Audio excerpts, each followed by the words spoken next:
এখানে দেখো আমি রেডি শেডি হয়ে একদম বসে আছি। পিউকে বললাম যে খাবার খেয়াই, তারপরে আমরা যাব, কেন আমাদের বাড়ির কাছেই প্রোগ্রামটা আছে। আর এখানে আমি ততক্ষণ বিভানকে খাবার খাইয়ে দিচ্ছি। বিভান তো মিনিমাম 2 থেকে 3 ঘন্টা লাগিয়ে দেয় খাবার খেতে।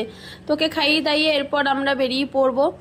তো এইখানে দেখো আমি পুরো রেডি হয়ে গেছি, পুরোপুরি ড্রেস ফ্রেস পরে রেডি হয়ে গেছি। পিউ এখনই আসবে আর বেরোবো। বিভানের খাওয়া হয়ে গেছে। আর আমি যে বললাম যাহাতো যে আমাদের বাড়ির কাছে প্রোগ্রাম, দেখো আমাদের বাড়ির দুয়ার থেকে একদম পুরো দেখা যাচ্ছে, মানে আমাদের বাড়ির দুয়ার থেকে একদম বাড়ির সামনে। কিসের প্রোগ্রাম সেটা তো বলাই হয়নি। আজকে হচ্ছে 27, মানে আমাদের যাহাতো 21 হয়, এদের হচ্ছে 27। তো যে পুচকু বাবুটাকে আমি দেখতে গেছিলাম, সেই পুচকু বাবুটা ঘুমোচ্ছে এখনো, মানে আমাদের লেট হয়ে গেছে যাহাতো ঘুমিয়ে পড়েছে। আর ছোট বেবি তো ঘুমিয়ে পড়েই। তো যাই হোক, আর অনেক রাত হয়ে গেছে, বললাম চলো খাবার দাবার খেয়ে নিই। তো প্রথমেই দিয়েছিল লুচি মটরের ঘুগনি, তারপরে দিল পটল আলুর সবজি, তারপরে দিল ভাত ডাল। তো এইখানে এদের ভেজ থালি, যাহাতো ভেজ থালি বলছি, ভেজ খাবার। শ্রাবণ মাস চলছে, শ্রাবণ মাসে বিহারি তো সাধারণত নিরামিষই খাবার খায়। তো এখানে ঝুড়ো আলু ভাজা দিয়ে দিয়েছিল, পনিরের সবজি ছিল, পনিরের সবজি আমি খাইনি, এ নিয়েছে।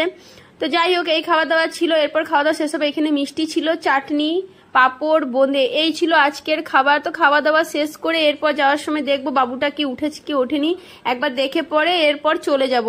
তো এখানে দেখছি বাবুটা এখনো ঘুমোচ্ছে, এখনো ওঠেনি। এই পুচকুটারই 27 আজকে। তো পুচকুটাই যে দেখো চুটকুটা ঘুমোচ্ছে। তো চলো এখানে ভিডিও শেষ করলাম, টাটা।